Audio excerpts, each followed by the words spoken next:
Gênesis 7, a maneira simples, né?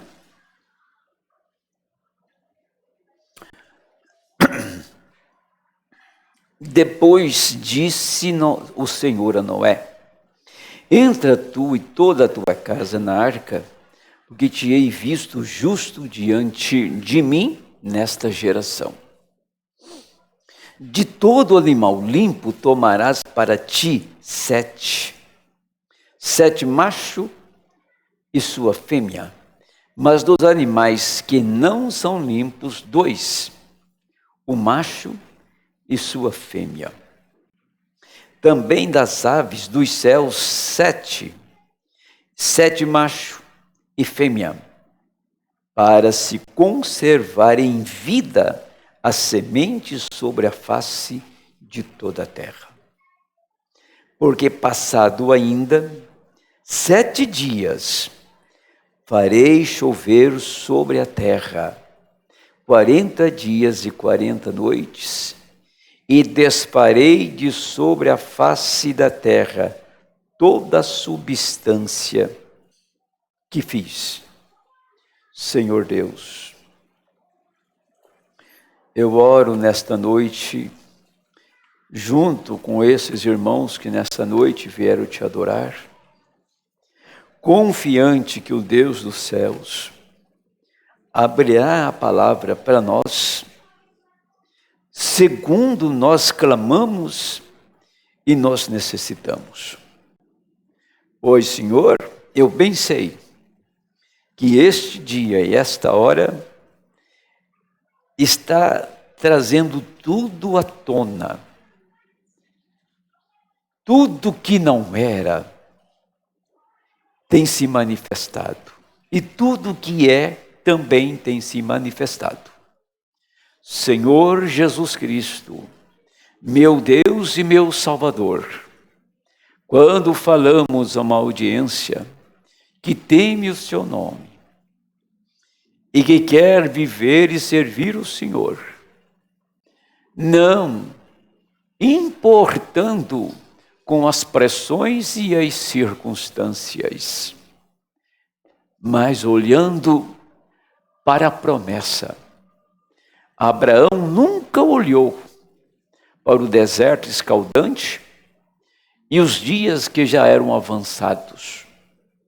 Ele ouvia sempre a voz de Ur, quando lá ainda na cidade da Babilônia, o Senhor disse: sai da sua terra, aparta de sua parentela, te enviarei para uma terra e te darei um filho. Aquilo nunca foi apagado da alma de Abraão. Aquela voz ficou ali todo o tempo. Aquilo foi tão vivo, foi tão perfeito, que Abraão desconsiderou tudo que estava ao seu redor e considerou só o que o Senhor disse. Por isso, Pai, nós oramos no nome do Senhor Jesus Cristo, que nesta noite esse pequeno grupo seja ajudado, que nós possamos ser beneficiados pela unção, pela presença do Senhor. No nome de Jesus Cristo nós oramos. Amém, Senhor. Pode sentar um instante, amados. Eu quero dizer uma coisa para vocês. Quando um povo abandona Deus, eles vão ter uma resposta de imediata. E Deus, na sua longanimidade, dá ainda um tempo para aquele povo se arrepender. Dá um tempo ainda. Mesmo o Senhor sabendo que Sodoma não tinha conserto, Ele enviou 2 anjos em Sodoma para salvar Sodoma. E os anjos tinham uma mensagem, e aquela mensagem não salvou, aquela mensagem condenou. Entenderam? Deus enviou uma mensagem para salvar este mundo aqui. E a mensagem que Deus enviou para salvar, primeiro tinha que condenar, porque a única maneira de uma pessoa se esquivar do perigo é quando ela é advertida do perigo. É quando ela é ensinada que se ela permanecer da maneira que ela é, como ela está, ela irá perecer. Então, se o Senhor enviasse uma mensagem dizendo para este mundo que tudo estava muito bem, da maneira que eles vivem, da maneira que eles têm as suas igrejas, da maneira que se vestem, que se comportam, tudo estava bem, e Deus abençoando esse povo, e esse povo sendo abençoado, porque o que está acontecendo no mundo, as pessoas não têm isso por natural. Eu creio que vocês vão ver desta maneira, mas isso é a mão de Deus sacudindo tudo que tem que ser sacudido. Não tem pequeno, não tem grande, não tem nação rica ou nação pobre. Lógico que a pobre vai padecer muito mais, mas agora Deus está nivelando a coisa. Nivelando, a nação mais poderosa do mundo é a mais atingida hoje, que é os Estados Unidos. E nós estamos vendo que isso já é uma coisa sem apelo, sem recursos. Não há mais uma corte de apelo. A última corte de apelo foi Malaquias 4. E foi rejeitado Malaquias 4. Tá? Eu quero basear nas escrituras que estou falando do grande mistério, porque vocês que estão me ouvindo, por favor, não pense que ainda há uma oportunidade e que a porta está aberta. Não pense nisto. Quem está dentro, está dentro. Quem está fora não vai entrar mais. Quando Deus, por isso que eu baseei ali, nessa escritura de Gênesis 7, quando Deus chamou Noé e colocou Noé para dentro da arca, já estava acabado. Já estava acabado. Não tinha um salvo mais na terra. Quando desceu os anjos em Sodoma, não tinha um salvo em Sodoma, num Ló.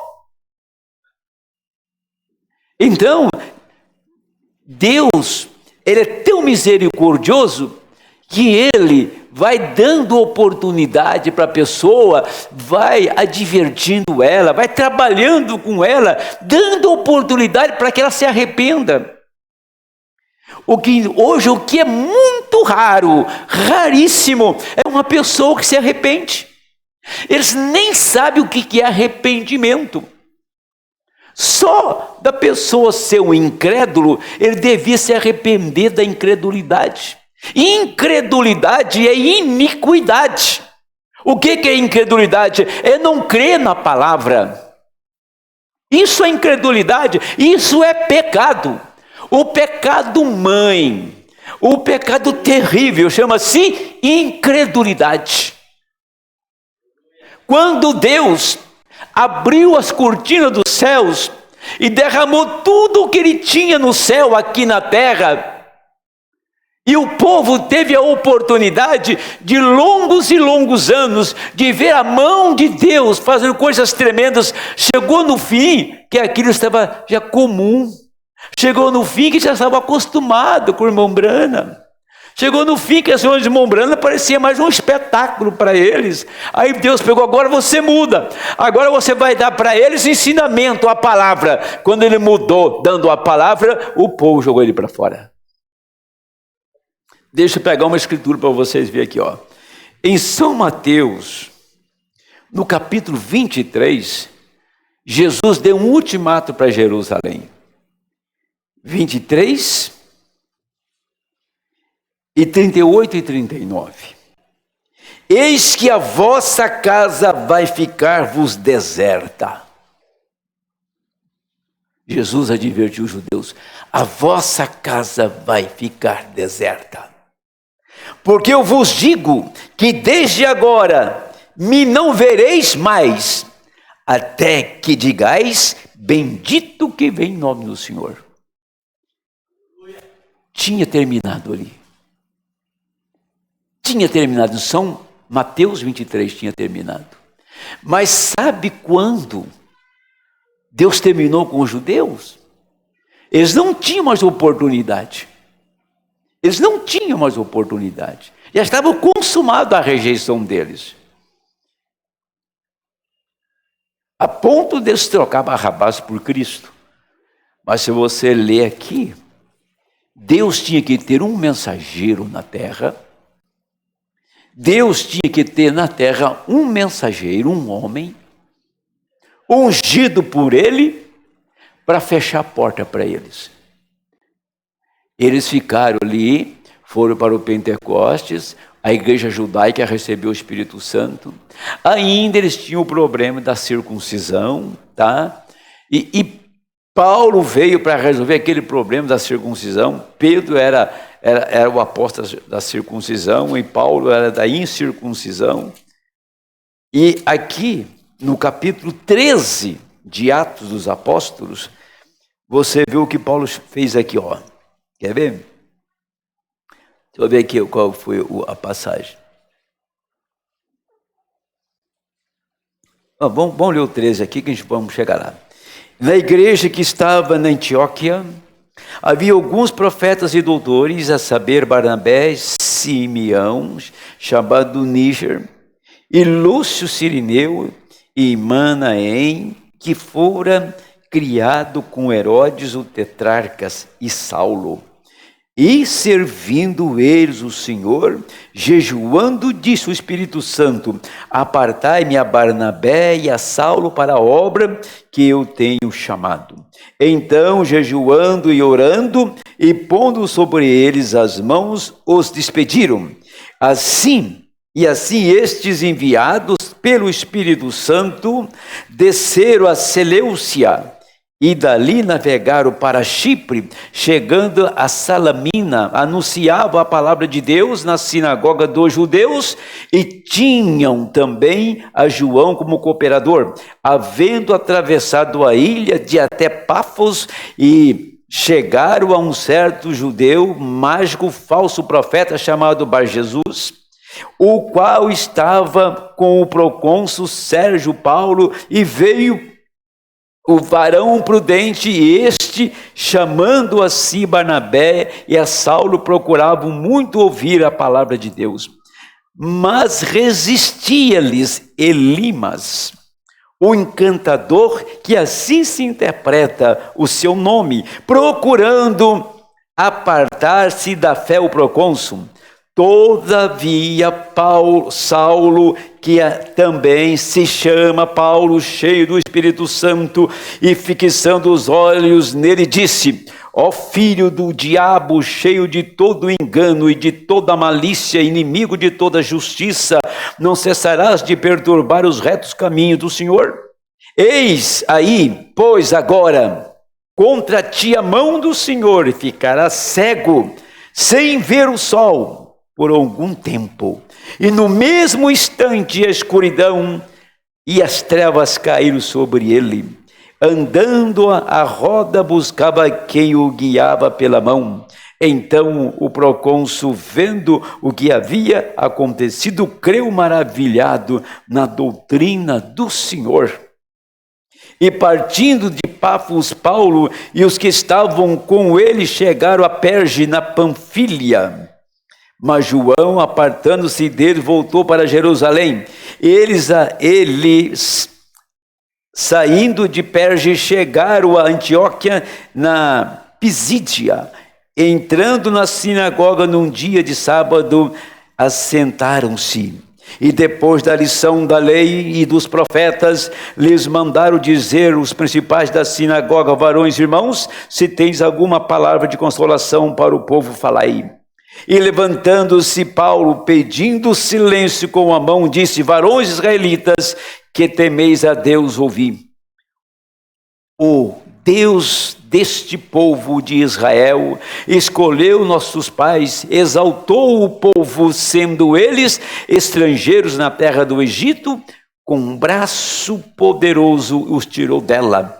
E suportou seus costumes no deserto por espaço de quase 40 anos. e destruindo as 7 nações na terra de Canaã, e deu-lhes por sorte a terra deles. E depois disto, por quase 450 anos, lhes deu juízes até ao profeta Samuel. Paulo está fazendo um relato de que Deus fez por Israel, até o profeta Samuel. E depois pediram um rei, e Deus lhe deu por 40 anos Saul, filho de Quis, varão da tribo de Benjamim. E quando este foi retirado, lhes levantou como rei Davi, ao qual também deu testemunho e disse: achei a Davi, filho de Jessé, varão conforme o meu coração, que executará toda a minha vontade. Da descendência deste, conforme a promessa, levantou Deus Jesus para Salvador de Israel, tendo primeiramente João, antes da vinda dele, pregado a todo o povo de Israel e o batismo do arrependimento. Mas João, quando completava a carreira, disse: quem pensais vós que sou eu? Eu não sou Cristo, mas eis que após mim vem aquele a quem não sou digno de desatar as alparcas dos seus pés. Varões, irmãos, filhos da geração de Abraão, os que dentre vós também, a Deus a vós vos é enviado a palavra desta salvação, por não terem conhecido a este, os que habitavam em Jerusalém, e os príncipes condenaram-no, cumprindo assim as vozes dos profetas que se leem todos os sábados. E embora não achassem alguma coisa de morte, pediram a Pilatos que fosse morto. Havendo eles cumprido todas as coisas que eles estavam escritas, tirando-o do madeiro e puseram na sepultura. Mas Deus ressuscitou dos mortos, e ele por muitos dias foi visto pelos que subiram com ele a Galiléia e Jerusalém, e são suas testemunhas para com o povo. E nós anunciamos a promessa que foi feita aos pais. Deus cumpriu e nós, seus filhos, seus filhos ressuscitou a Jesus. Ressuscitando a Jesus. Como também está escrito no Salmo, segundo meu filho és tu, hoje te gerei, nunca mais tornar a corrupção, disse assim as santas e fiéis bênçãos de Davi vos darei. Pelo que também em outro salmo diz: não permitirás que o teu santo veja a corrupção, porque na verdade, tendo Davi a seu tempo servido conforme a vontade de Deus, dormiu e foi posto junto aos seus pais e viu a corrupção. Mas aquele a quem Deus ressuscitou, de nenhuma corrupção viu. Seja-vos, pois, notório, varões, irmãos, que por este se vos anuncia a remissão dos pecados. E tudo o que pela lei de Moisés, e na lei de Moisés não pudeste ser justificado, por ele é justificado todo aquele que nele crê. Vede, pois, que não venha sobre vós o que está dito nos profetas. Vede, ó desprezadores, espantai-vos e desaparecei, porque opera uma obra em vossos dias, obra tal que não crereis se ninguém vos la contar. E saídos os judeus da sinagoga, os gentios rogaram que no sábado seguinte lhes fossem ditas as mesmas coisas. E, despedida a sinagoga, muitos dos judeus e dos prosélitos religiosos seguiram a Paulo e a Barnabé, os quais, falando-lhes, os exortavam que permanecessem na graça de Deus. E no sábado seguinte, ajuntou-se quase toda a cidade a ouvir a palavra de Deus. Então os judeus, vendo a multidão, encheram-se de inveja e, blasfemando, contradiziam o que Paulo dizia. Blasfemando, contradiziam, ou seja, rebatiam o que Paulo dizia. Mas Paulo e Barnabé, usando de ousadia, disseram: era mister que a vós vos pregasse primeiro a palavra de Deus. Mas visto que rejeitais e vos não julgais dignos da vida eterna, eis que nos voltamos para os gentios, porque o Senhor assim nolo mandou. Eu te pus por luz dos gentios, para que seja de salvação até os confins da terra. Amém? Eu li todo esse texto. Paulo não está trazendo um sermão entusiasmante. Paulo começou a contar a história de Israel. Veio pelos profetas, citou Salmo 16, citou Salmo 2, citou Hebreus 2. Mas Paulo não está dando assim, tal capítulo, tal versículo, porque a Bíblia não estava ainda em forma de livro, está em forma de pergaminho. E Paulo abriu tudo aquilo para eles. Eles disseram, então volta sábado que vem, queremos ouvir mais sobre isso. E os gentios já tinham agarrado aquilo, mas quando os judeus viram aquela multidão, aí eles começaram a contradizer o que Paulo estava ensinando e rejeitaram a palavra. Quando eles rejeitaram a palavra, Paulo citou a profecia. Era mister que viesse o evangelho primeiro para vocês, mas vocês têm rejeitado, nós voltamos para o gentil. Aqui estava cumprindo São Mateus 23, 38 e 39. Agora, você tem uma ideia. Lógico, ali está no final do ministério do Senhor.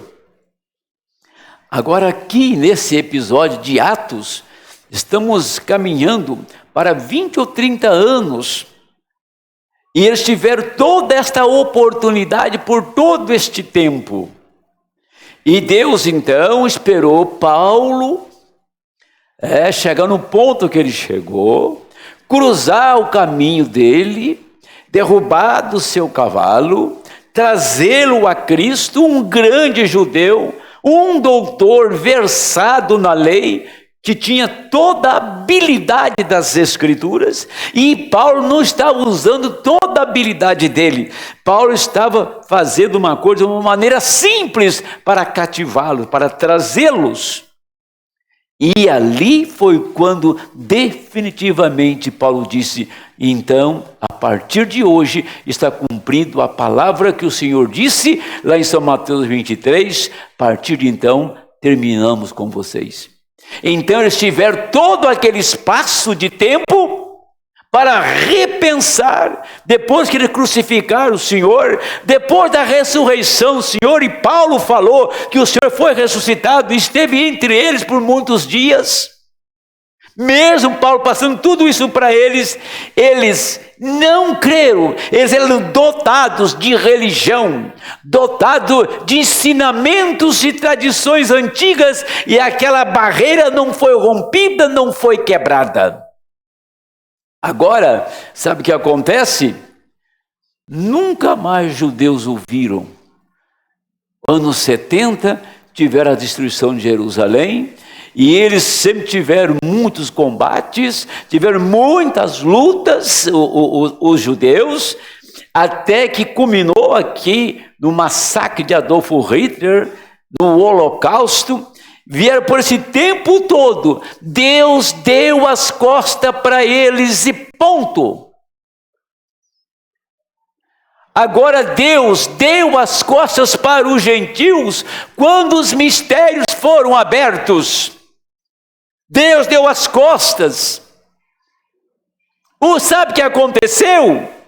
Deus trabalhou esse tempo todo para ter uma igreja como essa aqui, para ter um povo como esse, e muitas outras que estão espalhadas no mundo e nesse país.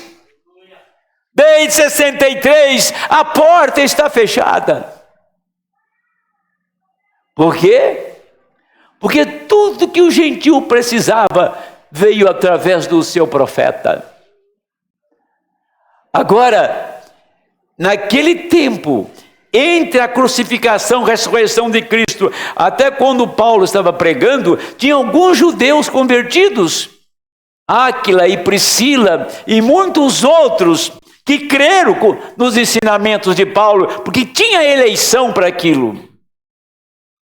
Depois que os selos foram abertos, então muitos gentios vieram fazer parte da noiva. Mas eu quero dizer que dentro, no final agora, dentro da própria mensagem, eu tenho aqui, pega para mim, a mensagem vermelha nova, está lá na minha mesa. Eu quero ler uma coisa que o profeta disse, né? Que o profeta falou, tá? Antes de nós entrar mais para frente aqui, a respeito deste dia e destes acontecimentos. Quem não pode perceber que o mundo da mensagem está denominado cego? É cego. Você quer ver? Deixa eu ler aqui. Eu fiz uma marca aqui. Está aqui, ó. O profeta diz assim aqui, ó. O quê? A mesma coisa está acontecendo hoje em dia, na mente das pessoas. Isso faz você sentir pena delas. Pena delas. Porque alguém tem um grupo desse jeito. Estou lendo. O outro tem um grupo daquele jeito. E tudo o que elas pensam é fazer aquele grupo crescer. Essa é a razão pela qual Cristo não pôde se revelar para as pessoas. Vocês estão entendendo isso? Por que ele não pôde revelar? Porque a intenção não era a revelação, a intenção era dar crescimento no grupo. E passaram por cima daquilo. Aí, vou ler de novo, ele disse, aqui, essa é a razão pela qual Cristo não pôde se revelar para as pessoas. Ora, a igreja deveria ser mais, deveria estar em seu estágio glorioso agora. E o poder de sua ressurreição, grandes sinais e maravilhas. Em vez disso, elas bombearam muito com isso, até que estão caminhando para o concílio ecumênico. Gente, nós temos que parar e nos conscientizar. Eu detestaria, eu não suportaria, eu pararia de imediato de pregar se eu descobrir que isso aqui é apenas mais um grupo para ser diferente dos demais. Porque o que nós temos visto ao longo dos anos é que só tem pequenos grupos para ser diferente dos demais. Tem que ser diferente. Sendo diferente é o que importa. Enquanto você está lutando para crescer aquele grupo e ser diferente, você esquece de ensinar a igreja, de pôr Cristo na igreja, de pôr a palavra no coração deles, de fazê-los cristãos de verdade. Eu posso morrer, terminar o meu ministério morto aqui no púlpito, mas que eu vou lutar cada pedacinho para pôr Cristo nessa gente, sim. Vou fazer isso.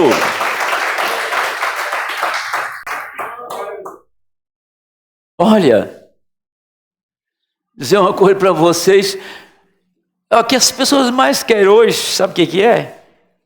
Ser chamada de pastor. Eles não têm ideia do que é isso. É o que eles querem. É um título. Pastor. Rapaz, leia. Leia o que Paulo falou que é um pastor. Vocês querem ver um pouquinho? Talvez eu continue amanhã no grande mistério, tá? Vamos lá, quer ver só? Vamos ver o que é um pastor.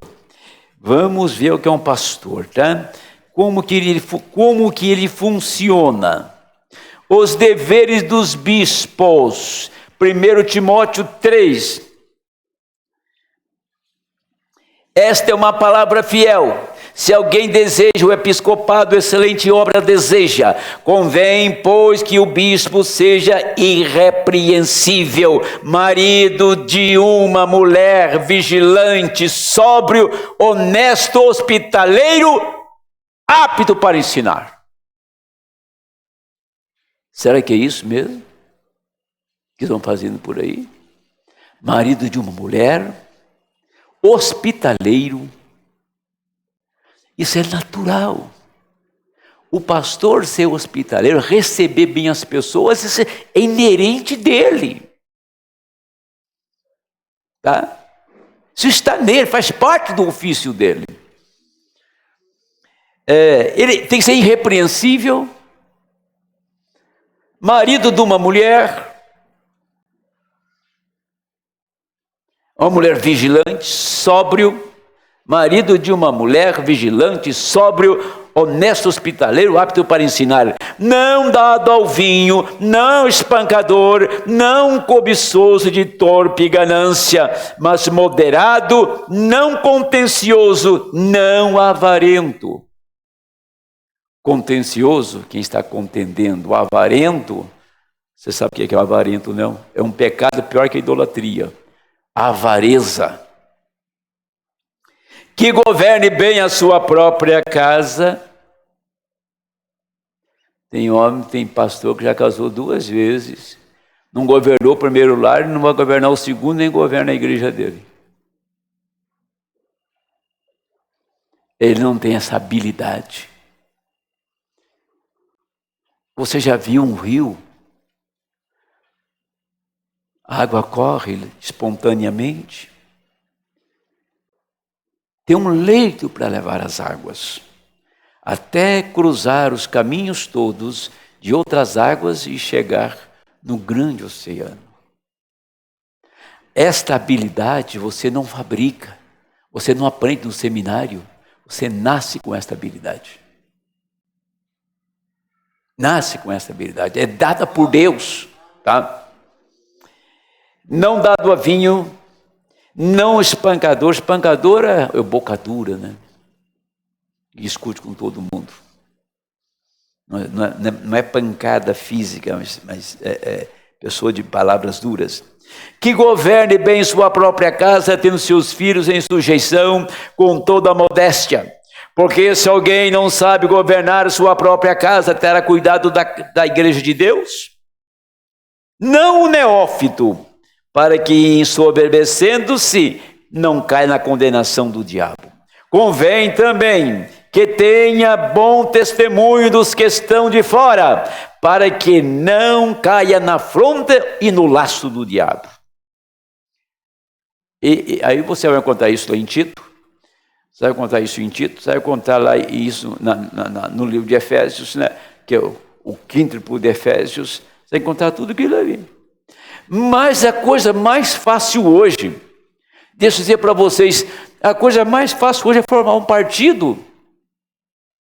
Se eu tivesse os genes da política, e mais uma meia dúzia aqui, nós íamos sentar aqui e íamos fundar um partido político. E um partido político tem que estar contra tudo e contra todos. Se ele estiver a favor, está errado.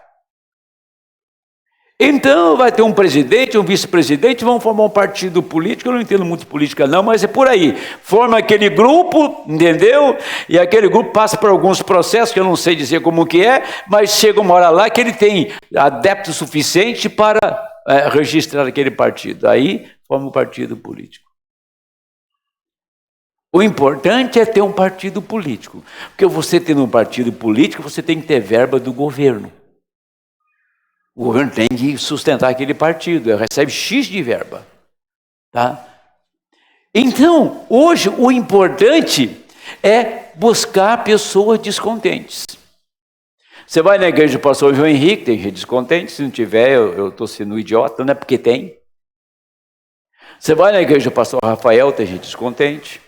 Você vai na igreja do pastor Júlio, tem gente descontente. Vai no Juraci, tem gente descontente. E você vai puxar os descontentes e formar a sua igreja. Uma igreja de descontentes, de rebeldes. Aí você diz, nós temos um ensinamento aqui que vai pôr a igreja no rapto. E começa a trabalhar em cima daquilo. Agora o que ele quer? Cada dia o que ele quer é crescer mais. Crescer mais. Mas não trazer a igreja na sã doutrina e nos ensinamentos. E quando você aceita tudo que entra ali, você tem que aceitar muita coisa errada para você dar crescimento naquilo.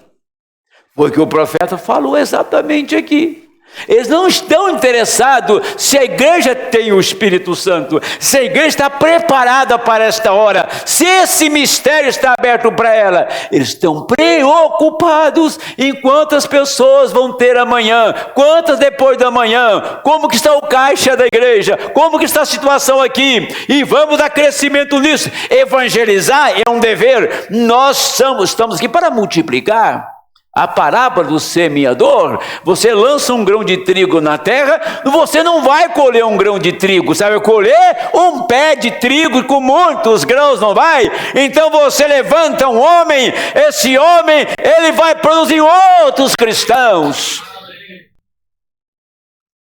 Porque o sentido é produzir, mas não de uma maneira manufaturada. Isso que eu falei do partido político. Tem tantas pessoas descontentes com a política que você arruma um bando de gente para se aliar, né? Para se associar a você. Tem tantas pessoas descontentes com a mensagem que vão fazer isto. É galinha morta, né? Vai esperar que uma igreja dê uma bambeada para ele correr lá. Salvador da pátria. A igreja lá está em problema, e eu vou beirar ela para ajudar aqueles irmãos lá. Está ajudando ele, né? Isso é o tipo que Deus colocou diante de Moisés lá no deserto, Janes e Jambres. Isso é o tipo do personificador. É daquele que não nasceu para ministrar, ele está fabricando aquilo. Esse é o tipo que nós temos espalhado hoje. Está cheio, isso multiplicou. Agora, voltando aqui, você quer ver? Vamos ler mais um pouquinho a Bíblia aqui. Se der tempo, eu vou entrar na mensagem, né?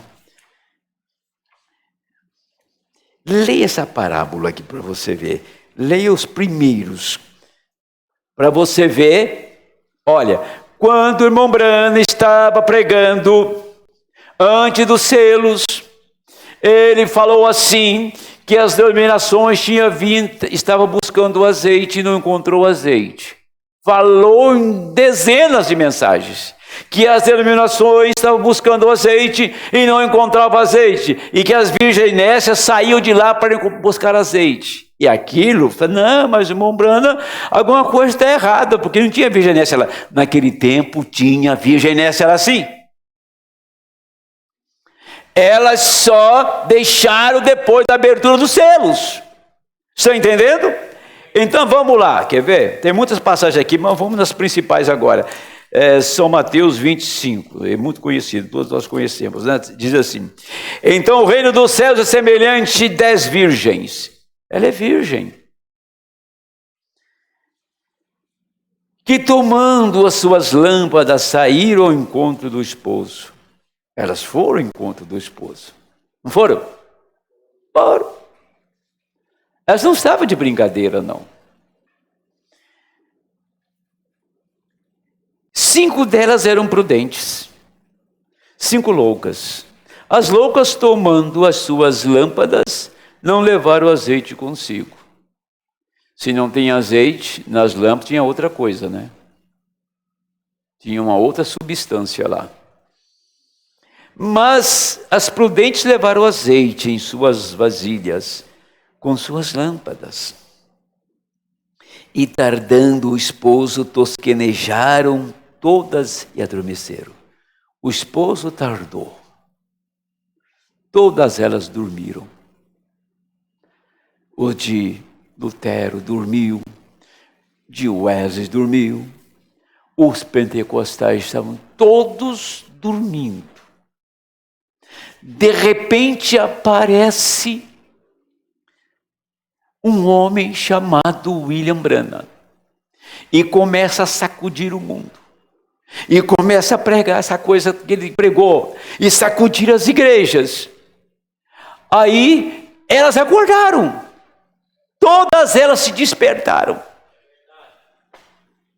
Por isso que Cristo estava plenamente naquele ministério. Todas elas acordaram. E que hora que foi?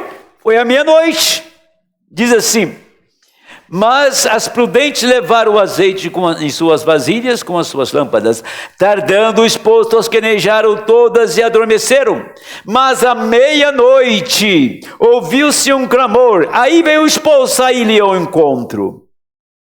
Então todas aquelas virgens se levantaram, prepararam as suas lâmpadas. E as loucas disseram às prudentes: dai-nos do vosso azeite, porque as nossas lâmpadas se apagam. Mas as prudentes responderam, dizendo: não seja caso que nos falte a nós e a vós, e diante os que o vendem e comprai-o para vós. E tendo elas ido comprá-lo, chegou o esposo. E as que estavam preparadas entraram com ele para as bodas e fechou-se a porta. Deixa eu deixar uma coisa bem clara para vocês. Vocês se lembram da visão do irmão Branham, das duas vezes que passou a noiva, na cadência do evangelho, e bem no finalzinho, alguém estava andando lá, sabe, meio despreocupado da vida. Esses crentes meio despreocupados com a vida, acha que nunca vai ter arrebatamento, acha que nunca vai morrer. Despreocupado. Eu estou na fila. De repente ele sai da fila e não vê. E a fila vai subindo, ele está saindo fora da fila e não vê. Estava despreocupado, estava sem vigilância. E de repente ele sai da fila, quando ele percebe, a fila já subiu. Falta de prudência, falta de vigilância. Então não foi. Mas aí o profeta diz, nessa mesma visão, que veio a igreja, veio a da Ásia, veio da América, e uma bruxa estava na frente dela. O sistema. Veja lá a visão, lê para você ver. Tinha uma bruxa diante delas. E elas estavam todas seminuas, requebrando, rebolando, era a coisa mais indecente. Aí o profeta disse: Senhor, foi isso que eu produzi em toda a minha vida, e comecei a chorar. Aí então mudou o ritmo. Aí vem a primeira, que foi lá no começo, que já tem uma igreja do outro lado. Aí vem a última, que é essa aqui, amém? E que possamos ser aqueles que estão firmes na fila, sem estar desapercebido com as coisas ao nosso redor. Amém. Por que é meia-noite? Porque isso aqui se cumpriu em Apocalipse 10. Apocalipse 10 é o cumprimento de quem? De São Mateus 25. Tá? Apocalipse, eu vou ler uma escritura aqui para você já.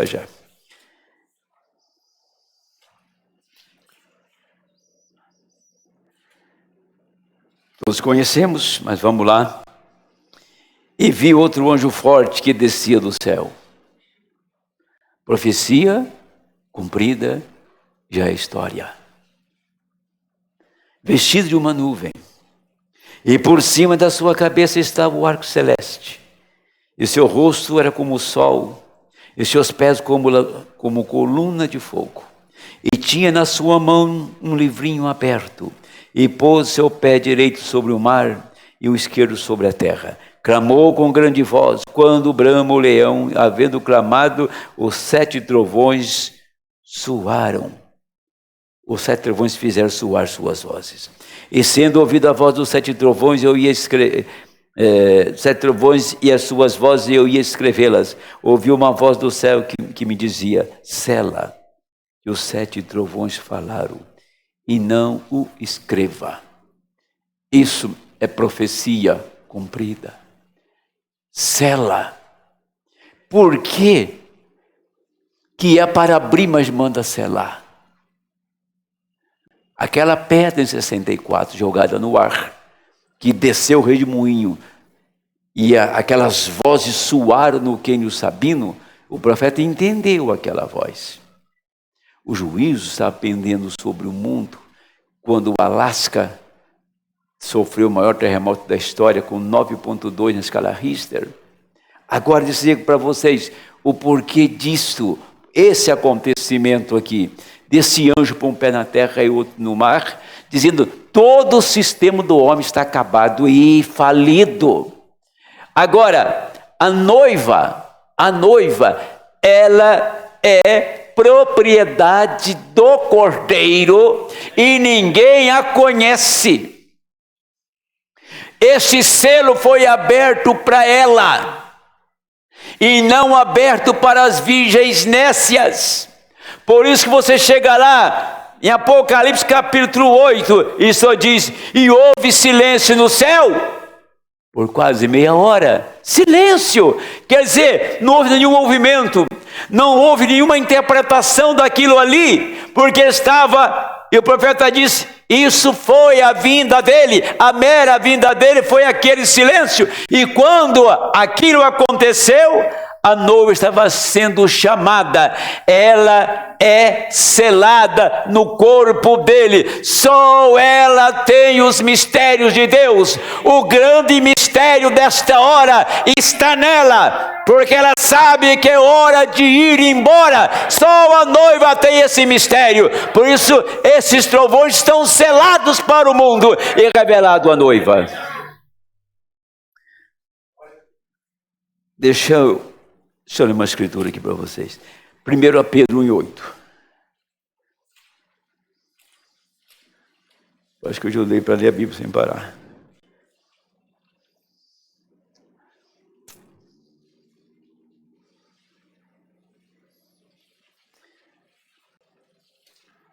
Deixa eu ver aqui. 1 Pedro. Acho que é 28, deixa eu ver. Estou lendo Tiago, que não funciona. 1 Pedro.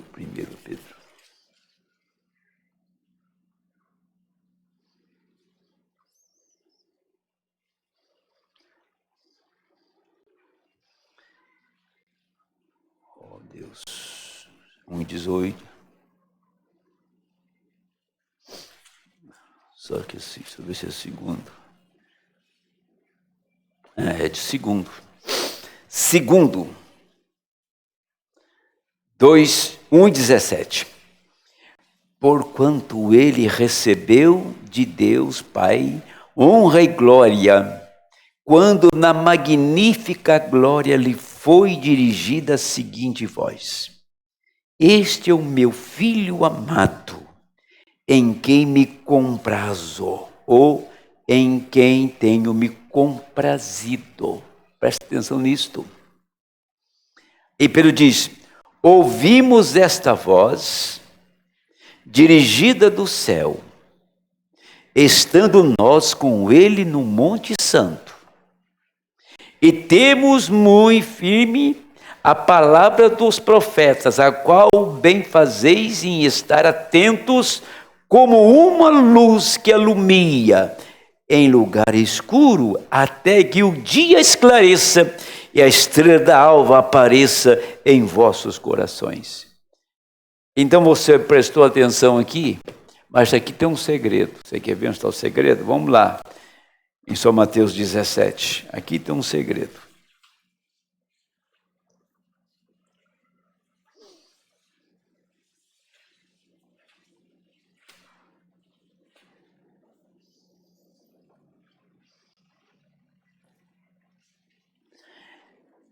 Pedro está contando a experiência do Monte da Transfiguração.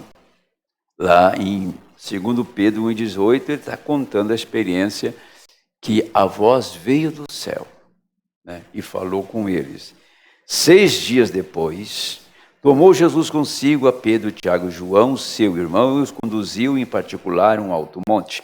Transfigurou-se diante deles, e o seu rosto resplandeceu como o sol, e os seus vestidos se tornaram brancos como a luz. Eis que lhes apareceram Moisés e Elias falando com ele, e Pedro, tomando a palavra, disse a Jesus: Senhor, bom estarmos aqui, e se queres façamos aqui 3 tabernáculos, um para ti, um para Moisés e um para Elias. Estando ele ainda a falar, eis que uma nuvem luminosa os cobriu, e da nuvem saiu uma voz que dizia: Este é o meu filho amado, em quem me compraz, escutai-o. E os discípulos, ouvindo isso, caíram sobre os seus rostos e tiveram grande medo. Aproximou-se Jesus, tocou-lhes e disse: Levantai-vos e não tenhais medo. E erguendo eles os olhos, a ninguém viram, senão unicamente a Jesus. E descendo eles do monte, Jesus lhes ordenou, dizendo: A ninguém conteis a visão, até que o Filho do Homem seja ressuscitado dos mortos. Tá, agora você observou que o profeta fala que isso aqui foi a pré-estreia do rápido. E esses 3 discípulos representam todo o corpo eleito de todas as eras. E quando eles viram Jesus transfigurado, viram a glória do Senhor, encontraram Elias e Moisés, e aquela voz trovejou na montanha, eles caíram como mortos no chão. Jesus tocou neles e disse: Não tenha medo, levantemo-nos e vamos descer daqui. Porém, não conte este segredo. Não conte esse mistério para ninguém. A visão que vocês viram aqui, a quem vocês viram, tudo que aconteceu aqui, a palavra foi aberta para vocês. É isso que ele está dizendo. A palavra foi aberta para vocês. Quem foi Elias? Elias foi o grande profeta que chegou na casa de uma viúva e disse: Eu vou te dar farinha e azeite, porém ninguém vai ficar sabendo que eu vou estar aqui. Ninguém. E Elias entrou na casa da viúva, não posso precisar o tempo que ficou lá, mas ficou o tempo suficiente para que chovesse e para que a terra produzisse e para que houvesse comercialização de alimento. Enquanto não tinha alimento na cidade, Elias estava lá. O vizinho não soube, o da frente, o do fundo, o de lado, ninguém sabia de nada, que Elias estava na casa de uma eleita. Era um mistério. E agora eles encontram esse Elias lá no monte. O outro diz assim: Quero ver a sua face e a sua glória. Disse: Nenhum homem viu a minha face e viveu até hoje. Vem aqui, te coloco na fenda da rocha, e toda a minha bondade vai passar diante de ti. De repente Moisés viu as costas do homem. Toda a bondade era Deus em carne, e Moisés sabia disso. E esses dois sobem na montanha e vê Elias e vê Moisés lá, e a voz troveja na montanha. Eles viram a glória de Deus. Eles viram o Senhor Jesus glorificado, viram o Senhor Jesus ressuscitado. Diz: Não conte esse mistério. Essa palavra está aberta para vocês. Vai vir um tempo que os seus irmãos vão encontrar comigo ressuscitado. Vai haver um tempo que eles vão ver eu subir para casa, lá em Betânia. Jesus foi assunto ao céu, foi levado ao céu diante de 500 pessoas. E Paulo diz, e tem muitos deles que vivem até hoje, que estava lá quando ele subiu para a casa do Pai. Então, agora, eles não precisavam falar de Jesus glorificado, porque eles tinham experiência pessoal de vê-lo glorificado, amém? Depois da ressurreição. Então aquilo foi um período, foi um mistério que só aqueles três sabiam. Tem um mistério, desde a abertura dos selos até aqui, um grande mistério que só a noiva sabe que ela está aqui agora, mas sabe que a qualquer momento ela não vai estar mais aqui. Hoje eu estou aqui, amanhã eu não estou mais. Hoje estamos aqui, amanhã não tem igreja mais aqui. Vai ser um mistério, ela foi embora. Ela é o selo de Deus. Deus guardou selado em sua palavra. Amém. Pois é, irmãos, como diz agora que eu ia abrir a caderneta aqui, né? Agora, mas amanhã tem muito o que falar. Eu estou aqui, mas isso aqui eu tenho que ler para terminar com vocês. Não vou explorar o tempo de vocês não, que eu já falei demais. Comecei 7h30, já vai dar 8h30. É isso? Comecei 7h30.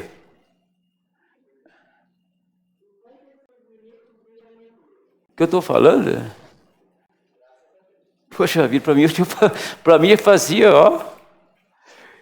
Mas o que eu quero ler aqui, mas tá bom, então vamos mais só esse minutinho aqui. O irmão Brana foi preciso, amados. Meu Deus. Eu não sei se eu vou ficar com vocês até o arrebatamento. Eu não sei dos meus dias daqui por diante. Mas eu quero deixar uma coisa bem firme para vocês. Eu vou deixar marcas. Vou deixar sinais. Tá? Porque desde que o Senhor falou nesse lugar, que se o meu filho está vivo, tá? E que o meu filho, com a carga viral que ele estava, um estado de febril muito alto, dormiu a tarde inteira no colo da mãe no sofá. E ela está tão boa quanto a mim. E o meu genro que entra e sai da minha casa, que sai da UTI das pessoas com Covid. E Deus tem nos guardado. Meus amados, só pode ser Deus nisso. Seria um pecado não crer nisso. Meu Deus. É que vocês não viram a condição do rapaz quando ele saiu para o hospital de noite. Olha, é um quadro temeroso. É um quadro temeroso. Esse é um vento do inferno, são demônios soltos, tá? E que está levando o mundo ao seu estágio final. E o Deus dos céus olhou aqui para baixo e viu algumas sementes que o diabo não passaria por perto dela.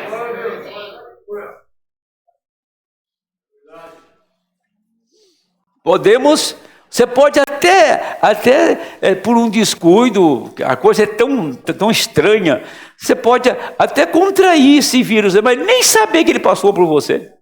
Nem saber. Entendeu? nós aprendemos duas coisas. O irmão Brando entrou num arraial de leprosos e orou pelos leprosos e nunca ficou leproso. Porque o Senhor mandou. Se Deus nos manda fazer alguma coisa, vai e faça. Ele vai te sustentar e te guardar. Não faça nada para exibir alguma coisa. Faça pelo Espírito. O que eu quero terminar nessa noite com vocês, o profeta foi muito... Tem duas passagens aqui. Ele disse assim: crê você nas dispensações? Assim diz a Bíblia. Nas dispensações da plenitude dos tempos. Está lá em Efésios. Tá? O que é a plenitude dos tempos? O que é a plenitude dos tempos? Ele diz: tem havido uma dispensação de bem lá, havia dispensação da lei de Moisés. Lá havia dispensação de João Batista, que foi uma dispensação entre a lei e a graça. Lá havia dispensação de Cristo. João saiu, Cristo entrou com a sua dispensação. Tá? Do derramamento do Espírito Santo. A dispensação, lá havia dispensação do derramamento do Espírito Santo. Aí ele fala assim: agora é a dispensação da adoção. A última. E o que o mundo está esperando, gemendo, quando a plenitude dos tempos vier, quando a dispensação da plenitude dos tempos. Qual é aquela plenitude dos tempos? Quando os mortos levantarem. O que é a plenitude dos tempos? É quando os mortos levantarem. Essa é a nossa dispensação. João tinha convertido nos seus dias. Jesus teve os seus nos seus dias. Paulo teve os seus nos seus dias. Cada mensageiro teve. Hoje, meus amados, hoje, nós temos a dispensação da adoção. O que é adoção? A dispensação da plenitude dos tempos. Qual é aquela plenitude dos tempos? Quando os mortos levantarem, quando as enfermidades cessarem, quando toda a terra parar de gemer, a plenitude da dispensação dos tempos. Amém? Essa é a nossa dispensação da adoção, da plenitude dos tempos. Tudo reuniu aqui. O que é uma dispensação? Dispensação é um espaço, é um tempo que Deus dá para um povo. Para aqueles que serão salvos e aqueles que irão rejeitar. Então, essa dispensação, nós herdamos a última. Nós estamos a um passo para encontrar os amados do outro lado. Nós estamos um passo para encontrar com a nossa teofania. Nós estamos um passo para despir desse homem doente, velho, frágil, acabado e destruído pelo tempo. Nós estamos um passo para sair do casulo, abrir as asas e subir para a glória, subir para casa. Esse é um tempo que somente os vencedores desfrutam dele, porque está escrito: ao que vencer, darei que se assente comigo no meu trono, como eu venci. Quem herda o trono é a rainha. Paulo falou que tinha um grande mistério. Não cheguei lá, né? O grande mistério era marido e mulher, um só. Deus abençoe em nome do Senhor. Amém.